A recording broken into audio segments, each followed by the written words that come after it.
This is Marco Reus. This is Shinji Kagawa. This is Nuri Shahin. Hello, this is Jadon Sancho. And you're listening to the Yellow Wall podcast.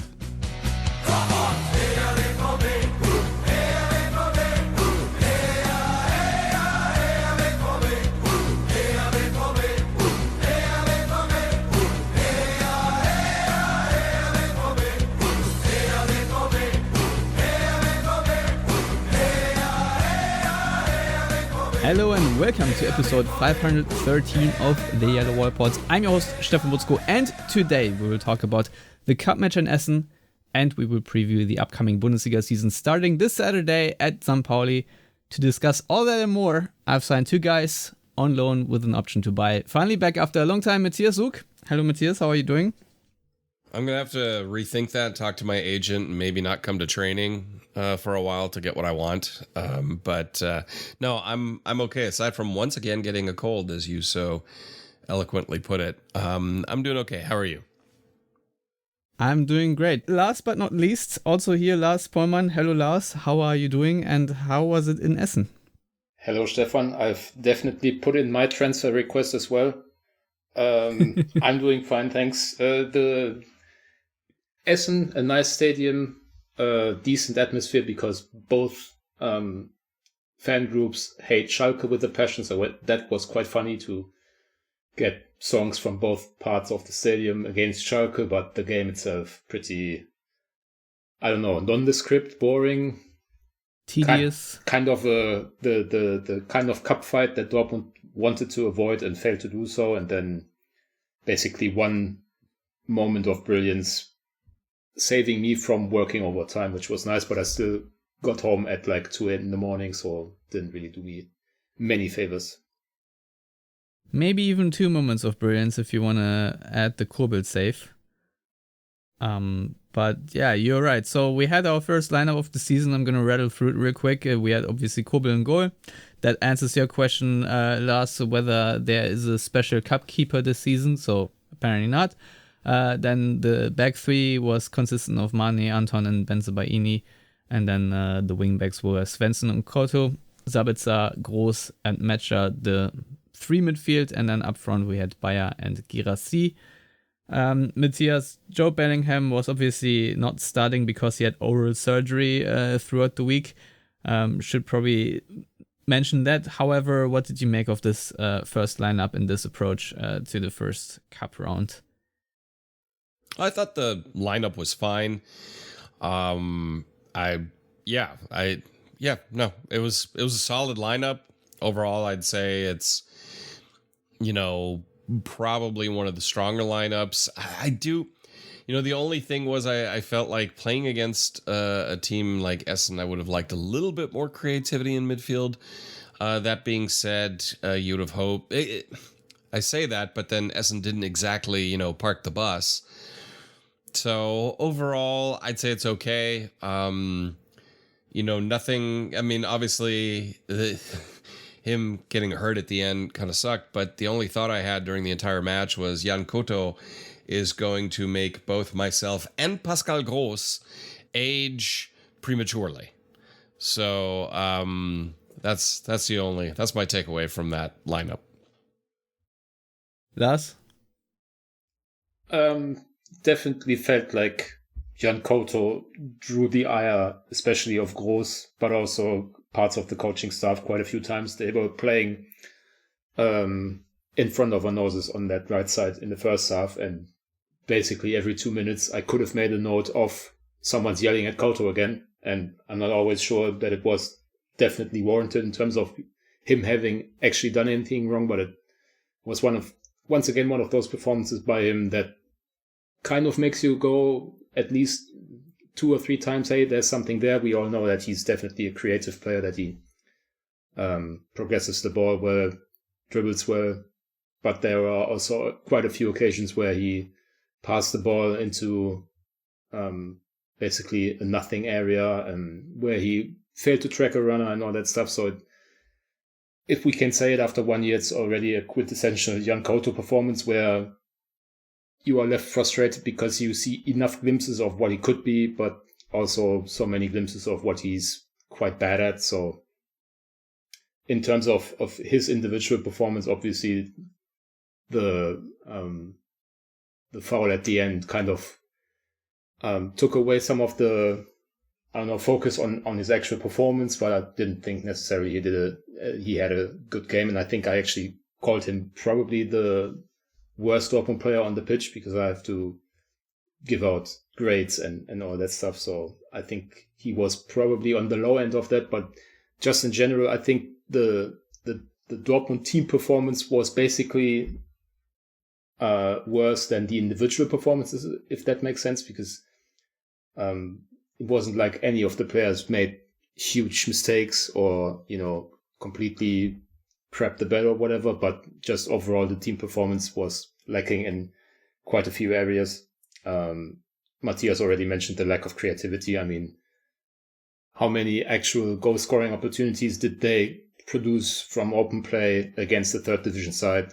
I mean, fewer than 5, I would say. And that's obviously not a great sign to start a new season. But then again, it's the cup.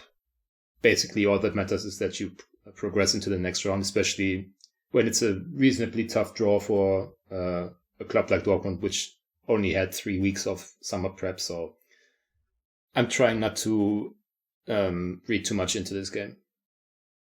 Yeah, what I find interesting, obviously a lot of criticism level at Jan Koto, but at least in my book, he was the most creative player over the wing.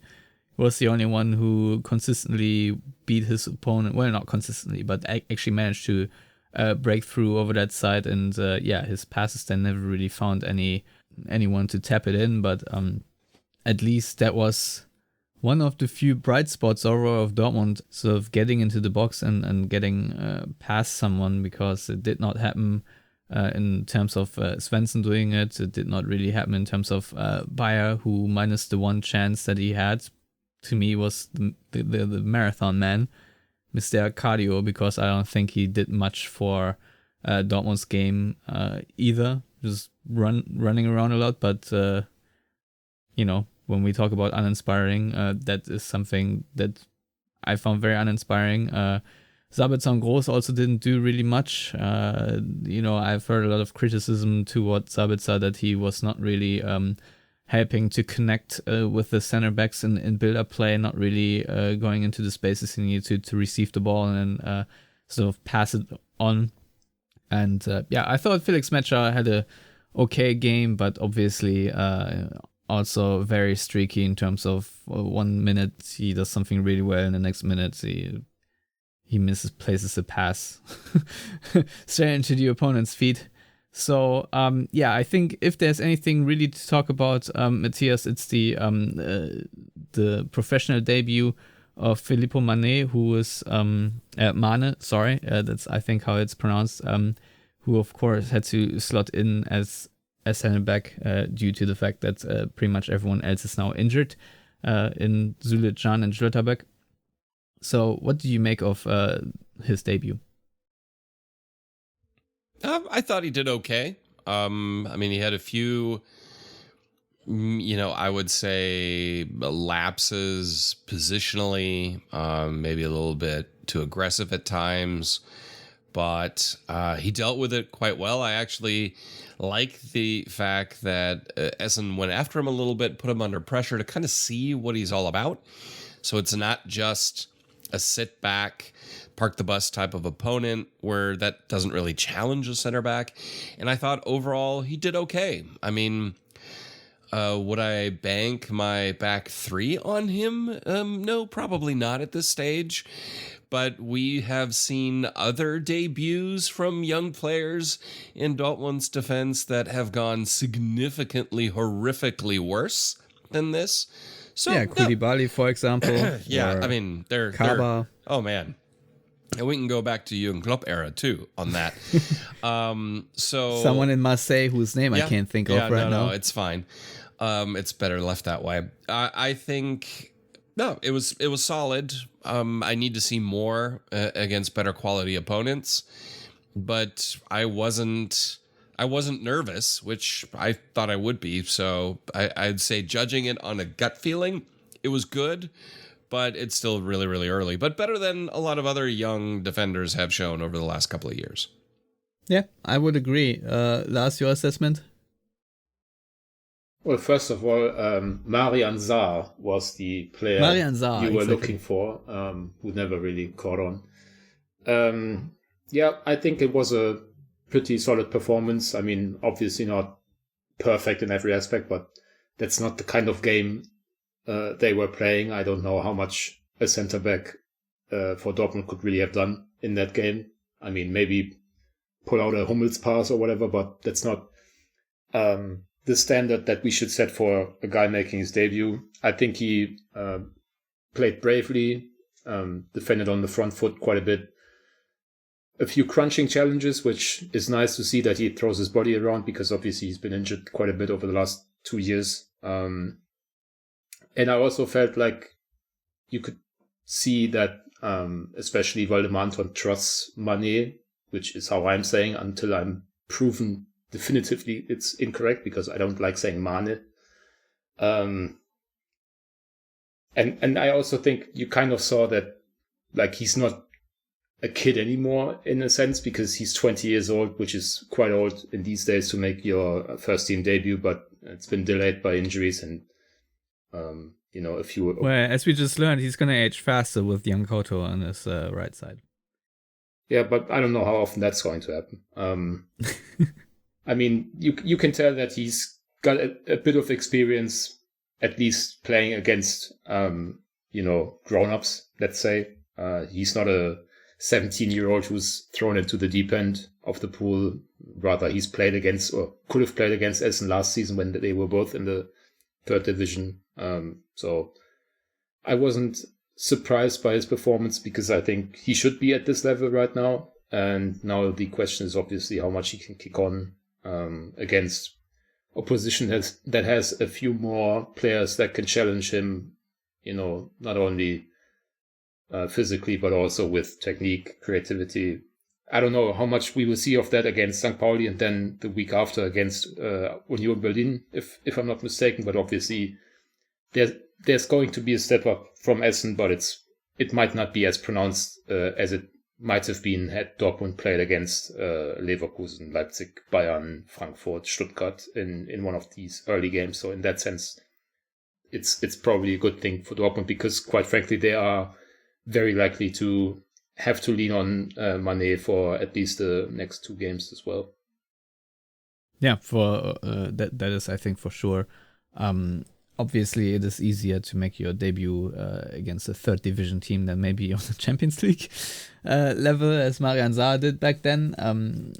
But yeah, one quick shout out. I think we should mention that Guirassí's goal, at least in my book, an absolute world class strike, and kind of out of nothing, really, just one good individual moment for him to decide the game, and I feel like it's probably what Dortmund needed. Now, I will say that with the substitutions and what was it, like the 64th minute, Bellingham and Brandt coming on for Groß and Bayer, I thought Dortmund did, obviously at this stage of the game, gain more control and a little bit more creativity and had more forward momentum. So I'm not saying that within the last 10 minutes or so they might have found a different way to break the deadlock, but yeah, there was a very nicely scored goal, and I enjoyed it a lot. So there's that, but I don't know what else is there much to talk about of this game, other than, of course, the horrific foul by Kelsey Owusu in the 95th minute or so. Basically, the stoppage time was already almost used up, and yeah, the slow motion replay, at least to me, suggested that chances of Kuto coming away with more severe injury is it's not zero. Luckily, it's only a bad bruise that we know by now, and Kuto is hopeful that he might even play on Saturday. I'm not entirely sure what the state of Julian Riason's calf is, because he was also out with that injury. So there's still a chance that Dortmund enter the season without a right wing back. But yeah, I think we can just say that A was a horrific foul, should have yielded in a red card. I'm not entirely sure why the referee did not see it that way.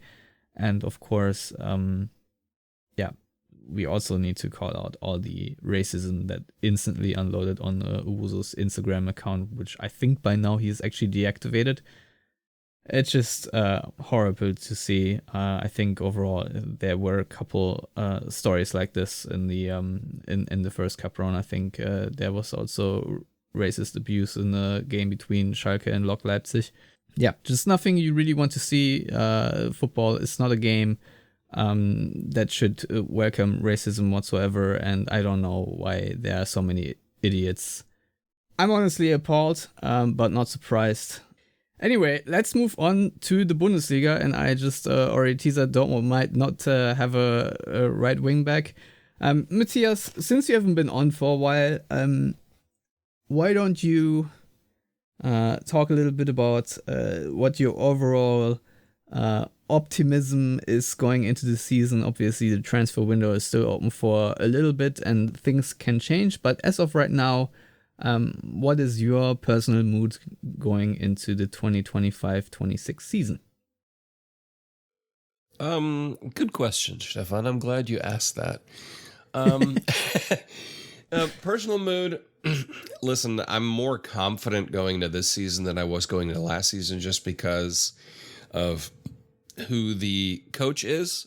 And I think anybody who disagrees with that is crazy. Obviously, Niko Kovac is a significantly better coach than Nuri Sahin, and we don't have to re-debate that. So in that aspect, it's better than last season. Squad-wise, there are a few annoying injuries. I think, I hate to say optimistic and make it sound like I think anybody can challenge Bayern for the Bundesliga title this season, which I do not think anybody can. I think Bayern are probably going to walk this league season.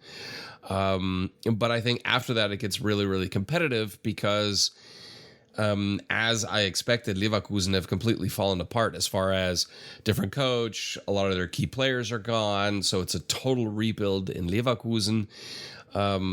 And I don't know how often like Frankfurt can sell one of their best players and just reload. They've done it a few times now, but I'm curious about that. Leipzig, I'm not entirely sure what to expect there. So I would say I am optimistic that Dortmund will at least get into the Champions League. I think, second or third place is really where they will end up by the time the season shakes out.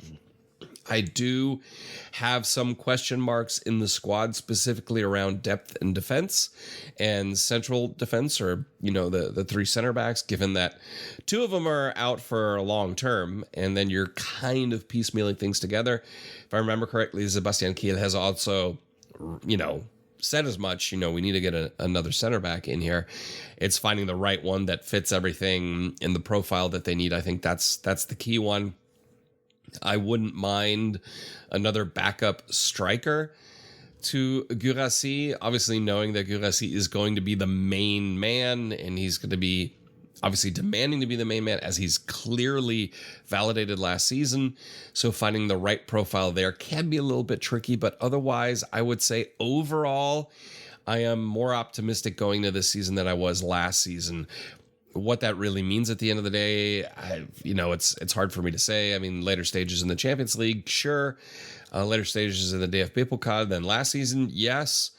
And, being second or third in the Bundesliga, that's kind of where I sit. So I'd say optimistic. Interesting. Lars? Is that just how you're going to ask me everything today, Stefan? Just say my name? Yeah, it is. But basically, what is your mood? I mean, I can say what mine is, but nobody will ask, so I have to ask you. I think we talked about last week how Niko Kovac kind of gives you a baseline of performance, which is why he's such a good cup manager. I think the record is now like 3 losses in 28 cup games or whatever, so pretty crazy. Yeah, Tristan Borcher actually pointed out that he has reached 3 cup finals in the DFB Pokal and also made the Coupe de France final with Monaco, which is something we didn't quite point out last time when we talked about how he's a good cup manager. Just wanted to say that. Thanks for adding that in the YouTube comments, Tristan. Yeah. That kind of immediately makes you think they are going to be competently coached, and given how much Dortmund spent on their squad, that should be enough for a season, let's say, without many issues like last year, where they need to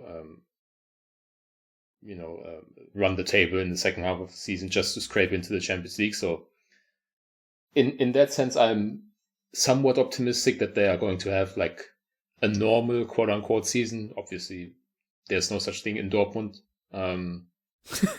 But I do worry about a few things. I think squad depth is definitely not up to snuff for a club that spends however much Dortmund spend on wages.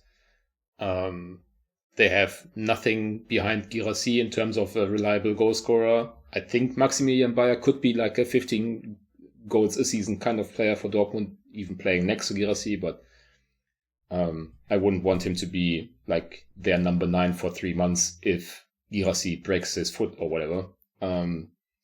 Defensively is obviously far too thin. We don't know about their creative department because they have basically Brandt and then a lot of players who are more dynamic, let's say, than creative. So that includes Bellingham, Mecha, maybe Sabitzer if he gets to play a bit more up front, but it seems he's like their main choice in defensive midfield right now. So they have no wingers to speak of. Like Cole Campbell is literally the only player who probably feels best playing on the wing in the entire first team squad, and he's kind of not really part of the first team squad. So there are just a few too many problem spots for me to actually believe that Dortmund are going to have a normal season, because they only need very few things to go awry and their season is basically cooked, or at least in the same sense as it was the last few seasons, where quite often they had to scramble in the second half of the season, maybe sign someone in the winter transfer window, which is usually even tougher than the summer window is now proving for Dortmund as well. So I want to believe that Niko Kovac is the kind of coach who gets this team a solid third or fourth in the Bundesliga without many issues, and a decent cup run and a decent run in the Champions League. But I'm not so confident that that's actually on the cards given what he's got to work with. And I'm honestly surprised at how, mellow he seems. Because if I were the head coach of Borussia Dortmund and my club sold Jamie Gittens for 65 or up to 65 million, and my club made more than 200 million in the Champions League over the last 2 seasons, and I got them enough money at the Club World Cup and all these sponsoring deals, I find it hard to believe that Dortmund cannot outspend in terms of net spending promoted side Cologne in this summer transfer window, and right now they haven't. So if I were Niko Kovac, I would be pissed and definitely demand to be given more to work with, but he seems to kind of be chilled. Maybe that's like his personality developing over the years, but I'm quite surprised, and wouldn't be surprised in turn if, like, internally he's made his demands clear, because this is not the kind of squad that you expect to be working with when you're a head coach at Borussia Dortmund. Yeah, I definitely agree with that take. I personally, and I can't believe I'm hearing myself say this, considering how horrendous the beginning of the last season was, but I actually am more pessimistic. I think this is the least confidence I had going into the season ever since we've started this podcast, simply because of the lack of squad depth. Now, obviously, there's still the transfer window is still open and things might be remedied a little bit, but as of right now, my prediction is that come fall, Dortmund will absolutely fall apart because of the lack of depth. I am pretty sure that there is going to be another horrendous injury crisis, because obviously it's really hard to predict how much of the Club World Cup and the ensuing very shortened preseason will be a factor. But my gut feeling tells me, and that's what I'm going off here, is that it's going to be very detrimental for Dortmund, especially if you have such a thin squad, and this is exactly what they have. Some, of course, is injury related, but nevertheless, I'm not really feeling well about how this team is composed. You just said it, we don't really have any wingers. I feel like we have 8 billion number 8s, but then I'm still not happy with the one that Kovac chooses to play there. I really was hoping for a true number 6 that has some strategic acumen, but we don't have that kind of player. So I guess it's going to be either Mecha or maybe Bellingham over that time to play there, even though a lot of people see Bellingham more in the number 10 role. Yeah, I'm not entirely sure how this will sort of play itself out over the course of the season. But I am not optimistic, and also have very little confidence in the management to bring in the players that Dortmund need. The fact that it's August 20th and we look at this very thin squad right now is already giving me very bad feelings, and I feel like there should be consequences, honestly, for this summer transfer window. I just think it's a massive bungle already, and no matter who you sign at this point, I'm always of the opinion that you need to sign your players early in the window, because it is very important that you have your team together for the summer preparations and whatnot. And it's not the case this year. I don't know if it's justifiable or not, but we all know next season we'll talk about it constantly on this show this year, with so many contracts running out. It's going to be absolutely more, I don't know if you want to call it a blank slate or a canvas, but there's certainly a lot of room for more squad building next summer than there's this summer. And I'm not confident if I want Sebastian Kehl and Lars Ricken to be the guys to really be the guys who do that. So yeah, my confidence going into this season is an all-time low. I feel like if you just look at this first team on paper, it definitely has a chance to finish second or third in the Bundesliga. If everyone stays healthy, I think they are easily qualifying for the Champions League. But my prediction right now is that we're going to have 10, 11, 12 injuries or something come November or so, and then shit is really going to hit the fan. And that is where I'm at. Obviously, you can't really predict injuries. I know Niko Kovac has done a lot to the coaching staff, also a lot, to switch out physios and all that kind of stuff, but I don't know. I just feel like this team will run itself into the ground sooner than later. So my prediction right now is that Dortmund are going to finish somewhere between 6th and 7th place at the end of the season, because I feel like it's going to crash and burn. And if they feel like they need to fire Kovac, then also don't think they're going to find another guy that's going to miraculously save them this time around. So that is sort of my outlook for the season. I think it's actually very grim.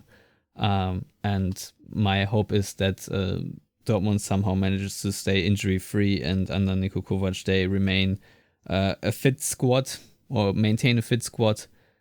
Something that he has shown he can definitely do toward the end of last season, where he turned this team around from where they were on absolutely nowhere in terms of fitness. But I don't know. My gut feeling is just telling me it's not going to be good. Matthias, do you have any points to talk me off the ledge here? No, I think so. It's interesting because having watched and listened to a number of outsider podcasts, so outsider in terms of just general Bundesliga podcasts, and football podcasts that are not like in the Dortmund bubble, and are not emotionally captured by Dortmund, as we obviously are, some other Dortmund dedicated podcasts are, they're significantly more optimistic about the squad and the season from a Dortmund perspective than, let's call it, Dortmund insiders are. And I think part of that is simply maybe they're not from Westfalen, and that leads to more optimism just by the nature of culture. Not saying that we're a pessimistic lot, but we're definitely a pessimistic lot. But I think there's a bit more of an emotional distance there and not the heavy baggage of last season, which last season sucked. Without a doubt. I mean, there was just a huge misstep in terms of the choice of manager, which really almost completely derailed the season, that they somehow managed to get back on course. So I personally think, well, I already said, I'm obviously optimistic. I'm definitely more optimistic than you guys are, but I understand where you're coming from and your reservations. I am a huge believer in consistency over bringing in a bunch of new players, and I do not believe Dortmund needed to add a bunch of new players. I do believe there were certain key positions where they lacked depth, specifically at center back.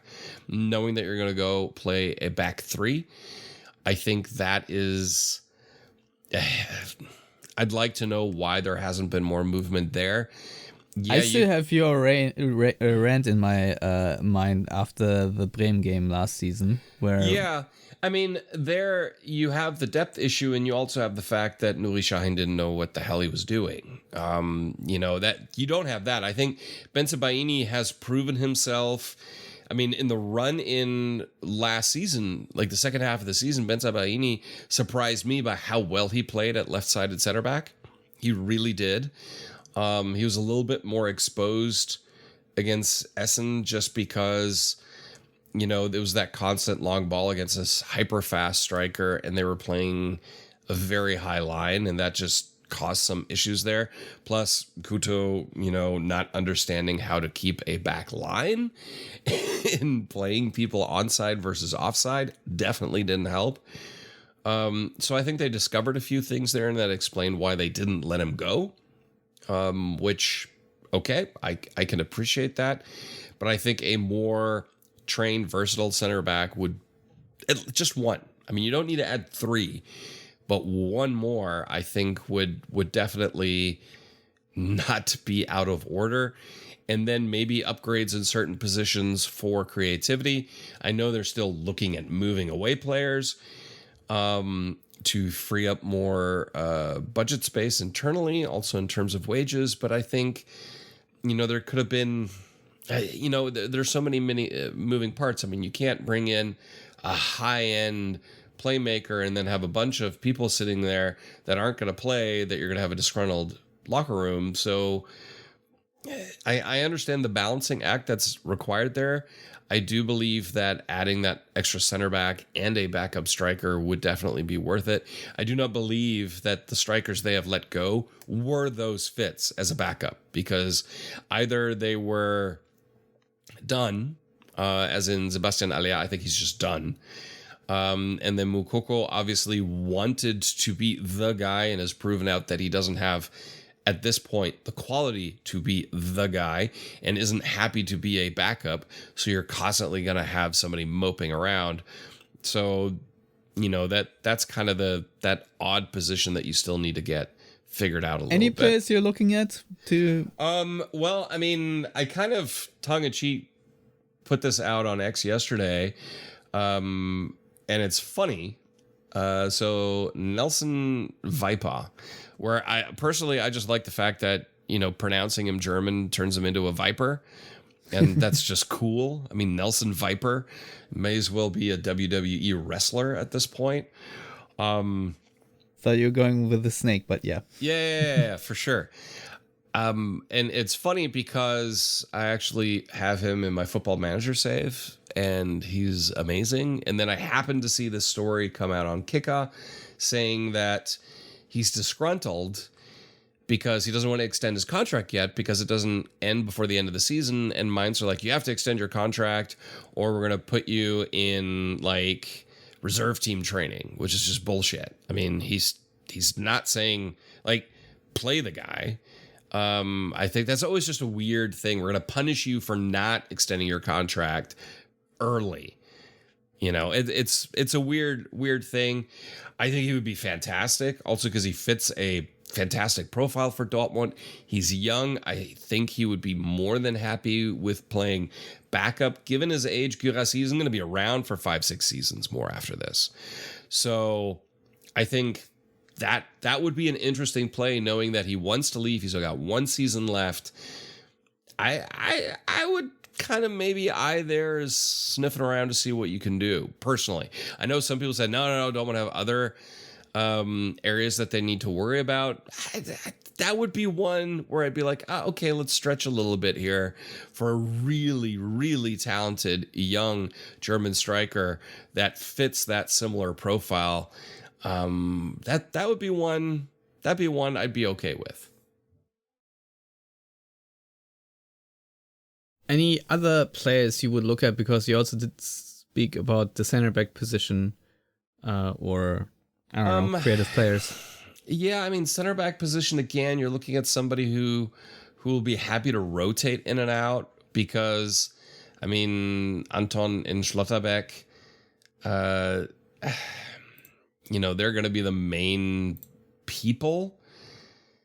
So there's really, honestly, I'm not 100% sure. I mean, you go on Transfermarkt and there are plenty of, you know, rumors out there for players. I don't really have one where I go, that's the guy, to be perfectly honest. So I am completely full of crap because I'll say this is what they need to do and I have no suggestions on who they should get, but not that they're asking. Well, it turns out you're not a football scout after all. Well, you know, but I've got other things to do. yeah, exactly, like playing Football Manager.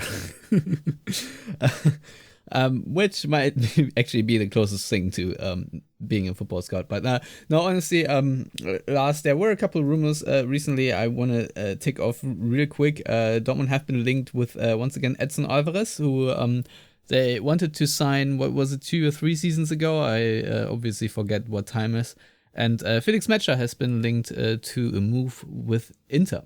Yeah, and both aren't happening. I mean, Alvarez is just reheating past interest.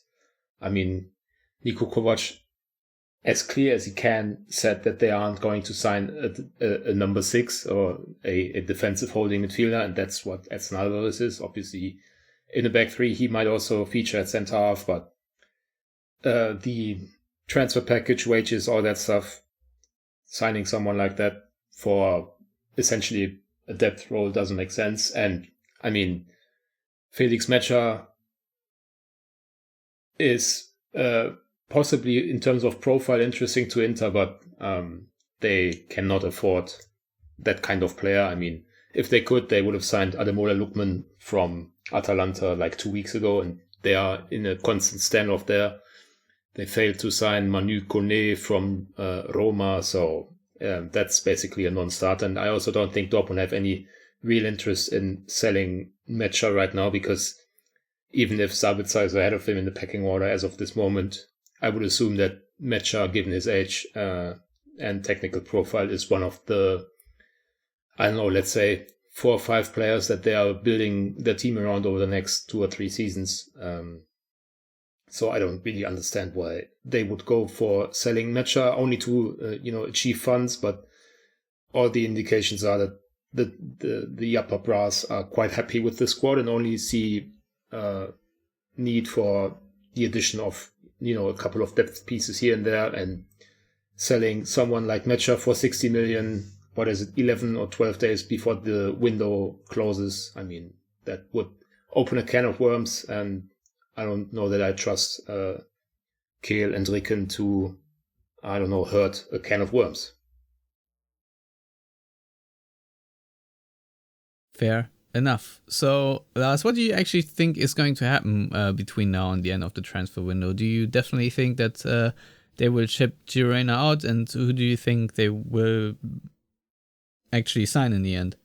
I mean, just to What's your add one best thing, guess? I think it's at least a little bit suspicious that now that Juan Jimenez of, I think, Rosario in Argentina has torn his ACL, now all the indications are that they were definitely going to sign him and they were so close, and then he had this misfortunate knee injury. Like, seems a bit fishy to me that those stories are coming out now, because it's obviously something that Dortmund can brief people about and say, hey, we wanted to sign someone, but he got this bad injury, so what are we going to do? In terms of what's actually going to happen until the end of the transfer window, I think a couple of episodes ago, I was pretty confident that they were going to end up with Kane Chukwuemeka.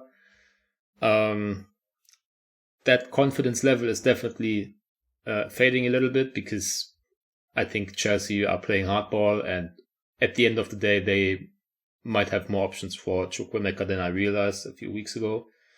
Obviously, if he stands on business and says, I only want to join Dortmund, I think Chelsea are the kind of club that have enough, internal capital to just say, okay, Chukwuemeka, you are now standing in the stands, or, training with the under 21s, or however that works in England. So I'm not overly confident in terms of Chukwuemeka anymore. I would say Reina leaving for Parma, probably the most likely deal as of right now, because basically all indications are that all sides are in agreement that it makes no sense for Reina to still be here. I actually got a chuckle out of him being in the matchday squad against Essen. But that might have been just down to the fact that they have so few players at this point, because there were also Yannick Lewis and Al Mukaba, who aren't going to feature anytime soon if Dortmund have a choice. In terms of what's going to happen in terms of incoming transfers, I mean, it seems like anyone's guess, because the Fabio Silva rumor hasn't really progressed much. He has quite a strong market in Italy. Again, Roma are interested in him. I wonder if Napoli might go for him as well, now that Lukaku is out for apparently a few weeks, maybe a couple of months. So he would be the backup striker, but that also would be kind of crazy to me, to spend like most of your remaining transfer budget on a backup when arguably you at least have some options there in terms of how you could replace Guirassy for a game or two. Obviously, if again he were to break his foot or whatever, I don't know that they have an option. But I also don't know if Fabio Silva, who has one good season of pro football to his resume and is considered to be probably the worst transfer flop at Wolverhampton Wanderers, I don't know if that kind of player really strikes me with too much confidence in terms of replacing Guirassy if the worst were to happen. So I don't know about that. Obviously, they were interested in Claudio Echeverri from Man City, who is now off to Leverkusen on a dry loan. I can understand why Dortmund don't go for dry loans of 19-year-olds with very little European experience.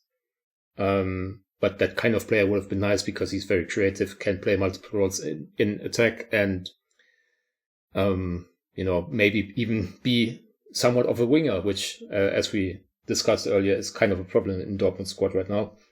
The new name on the block, Matthias Soulé of Roma, very interesting, good player, versatile again, but probably too expensive.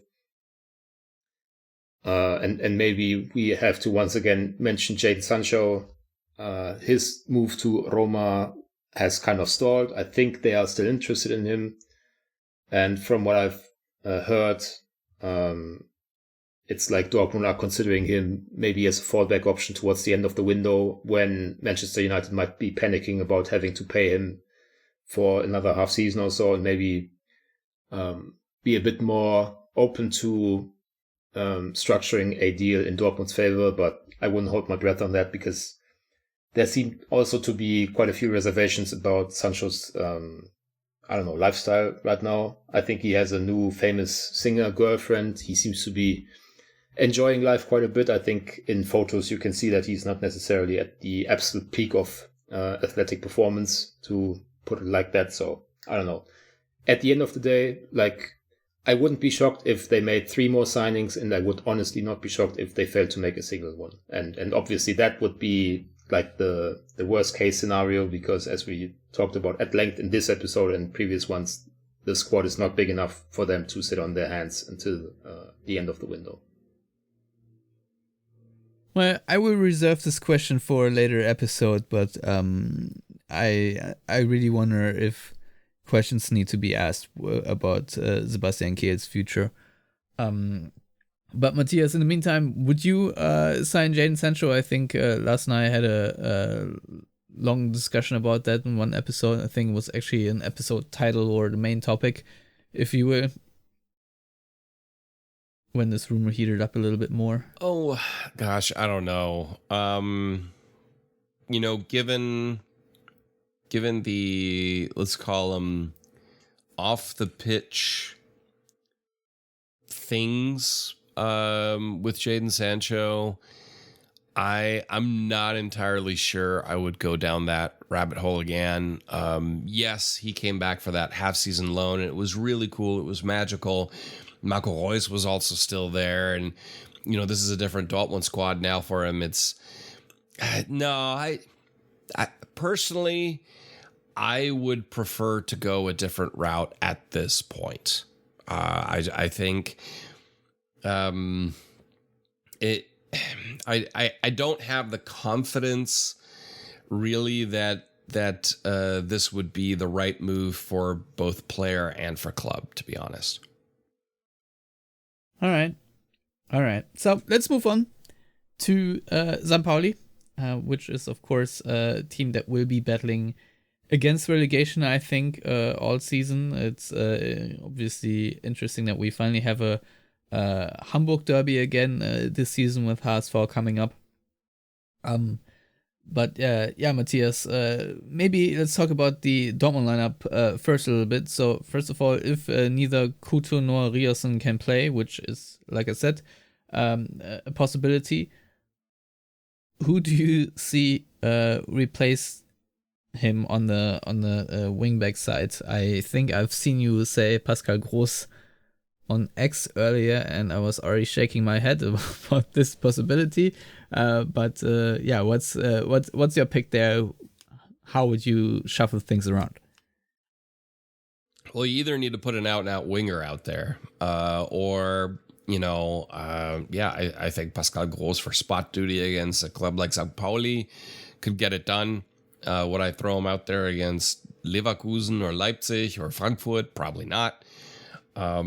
So that's a likely one. I would prefer to not see Zabitzer out on the wings. And I don't think that's going to happen. I mean, Groß did put in some shifts at right wing back last season, second half of the season, and did okay.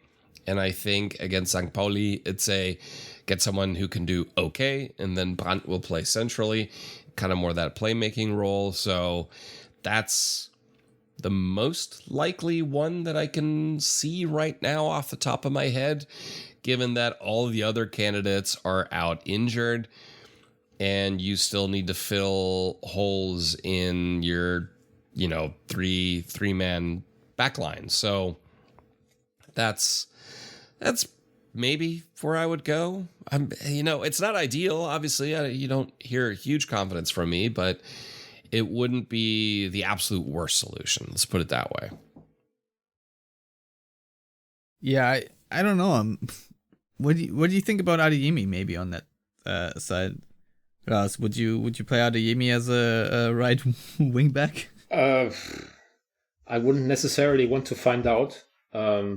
Let's say I would like to find out, but I wouldn't like to be the one making the decision, because it might absolutely backfire. But it's at least an interesting idea. But honestly, I have to say I'm pretty confident that both Ryerson and Couto will be available, because they don't really have structural injuries. It's not a part of the season where you play every 3 days. So in terms of Couto, it's probably pain management, and they have pills for that, literally.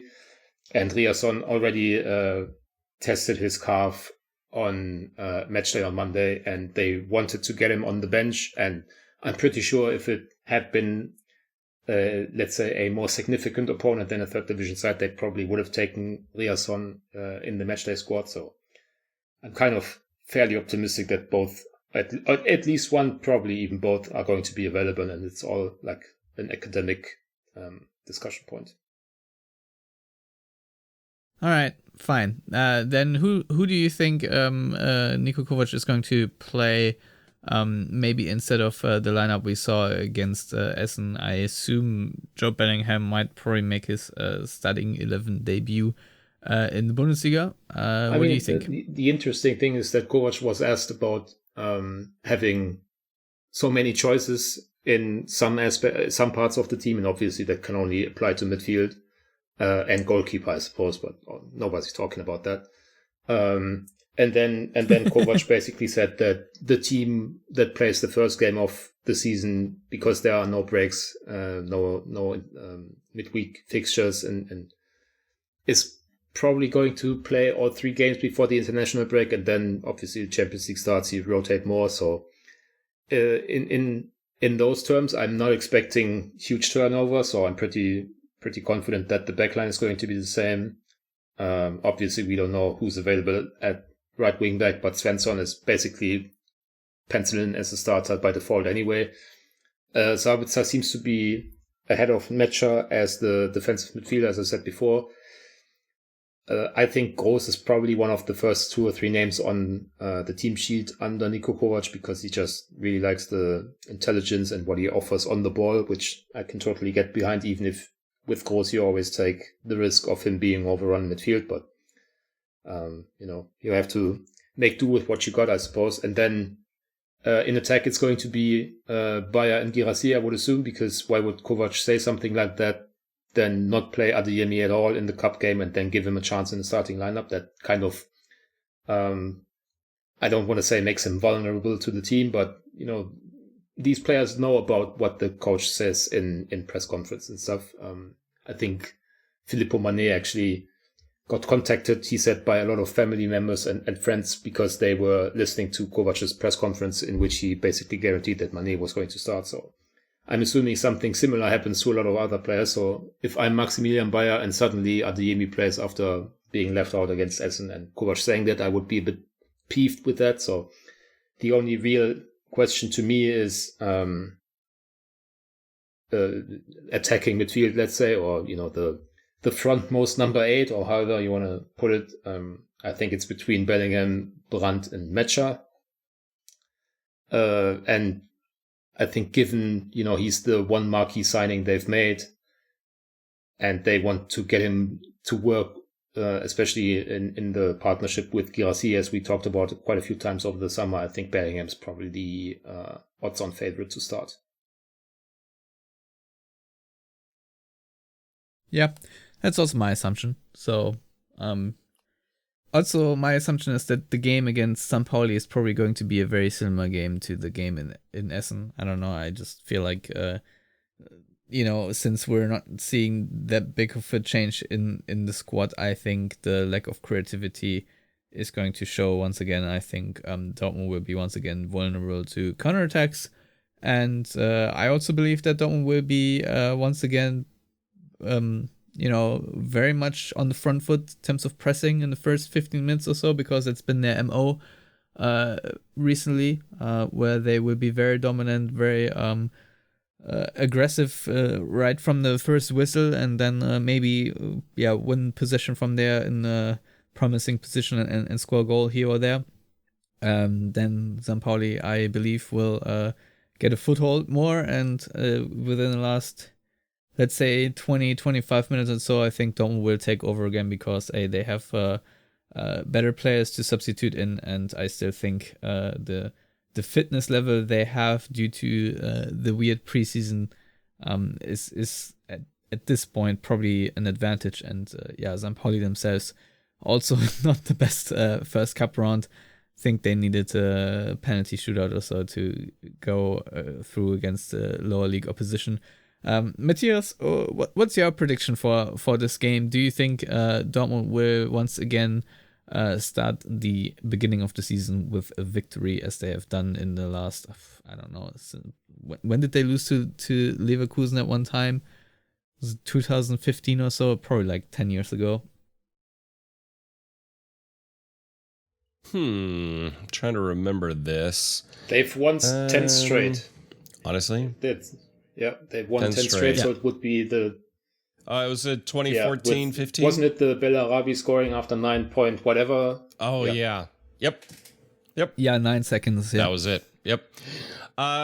So I think, honestly, Dortmund, they're a little bit lucky in the way they get to start their season overall. I'd say it's a not horrible first 4 or 5 matches that they get to play. I think before they face off against Leipzig in match day 6. And this way, St. Pauli are going to make it uncomfortable for them. But overall, I think the way you describe the match most likely playing out is what I believe is most likely to happen. Very strong, dominant Dortmund for the first 15, 20 minutes. St. Pauli slide back into the match a little bit, make life uncomfortable, depending on if Dortmund score or not. If they score 1 or 2 in those first 15, 20 minutes, then I don't see St. Pauli being able to do much after that, and Dortmund will, I'm not going to say coast to victory, because it's the Bundesliga. And it's Dortmund. Well, and it's just the Bundesliga. I mean, there are, any team can beat any team, more or less. So I'm not, there's no easy opponent, but you know what I mean. Yeah. But I do think overall this is a very favorable Dortmund first match day opponent. And I was thinking about this the other day, going into match day 6 against Leipzig. If Dortmund don't at least have 12 or 13 points by that time, there's going to be problems overall. And honestly, I think a certain level of ambition behind a Dortmund should have 15 points at that point, given who they get to face in the first 5 match days. So, this is one where I expect a Dortmund win. I hate to say comfortably, but I don't think they're going to be on the back foot for most of this match. I think they will be on the front foot for most of it. Have to guard against, like you said, breakaways, and counters, and stupid set pieces, which is always a glorious option. I'm sure the hashtag sad pieces will be trending sooner than later. Yeah. So, I'm optimistic Dortmund are going to come away with a win here, and it's going to be overall comfortable with moments of discomfort sprinkled in here and there just to keep life spicy. All right. So, I think it's time to talk about end results. Lars, why don't you go first? What are your final positions for Borussia Dortmund at the end of this season in the Bundesliga, Champions League, and the German Cup? I mean, as of right now, I would probably put him 5th in the league, but I'm sort of assuming that something going to happen until the end of the transfer window. So I'm going to say 4th in the league.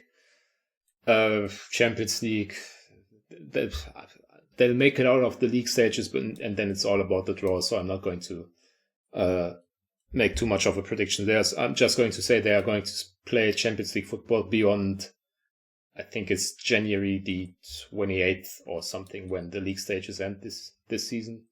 In the cup, I said it before, it's all about the draw. I mean, they could literally be drawn away to Bayern if Bayern progress, obviously, in the second round. So again, it's a bit daft to make too much predictions in a cup competition, but I would say they are, because Niko Kovac is a cup specialist and, gives them a solid baseline, especially in over 90 or 180 minutes in cup competitions. I'm going to say that they aren't going to drop out against a team in the cup that they shouldn't drop out, if that's sort of a prediction. So I'm going to say they are either going to win the cup or be eliminated by one of Bayern, Leverkusen, Frankfurt, Leipzig, and maybe Stuttgart.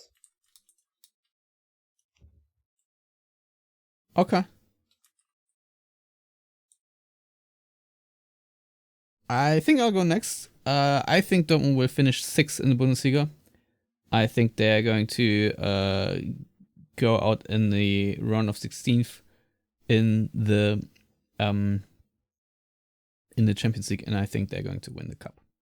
That is my prediction right now. Matthias, what's yours? So I think in the Bundesliga, they're going to finish at least 3rd.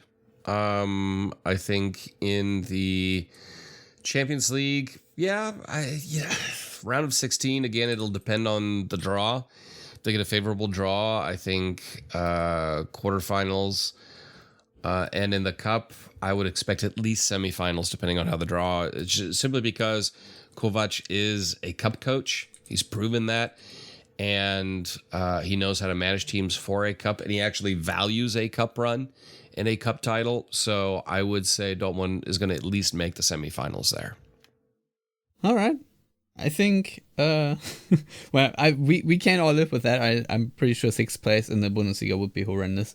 5th place, last if you go by current team, also not great. I mean, honestly, Dortmund, that is my opinion, should, with the amount of money they make, should be competing for the Bundesliga title every season. Not saying they should win it every season, but I think they should be in contention. But they're not, because they have not played their cards as well as they should have. And so I think this season is going to be more consequential for Borussia Dortmund than the last season. I just don't think there's going to be the big saving Houdini act. And so that's my opinion. But obviously nothing is really played yet, minus the first round of the Cup, of course. And Dortmund can surprise me in a positive way. Hopefully we're going to be proven wrong, and Dortmund will play much better than everyone expects. But yeah, we've been around for a while, and usually when the Yellow Wall pod says it's not going to be a great season, rarely have Dortmund then turn around and really play lights out. Just gonna say it like this. Anyway, we will be back next week with an episode after the St. Pauli game to preview the match against Union Berlin, and then already the international break. The first one is coming. Something I personally always hate, because it really takes away the flow. And we'll go from there, I guess. I can't wait to see how the deadline day pans out, because I think if Dortmund does something, it's probably around that time. So by the beginning of September, end of August is where I expect moves to happen. Until then, as always, thank you for listening. Until next time, goodbye.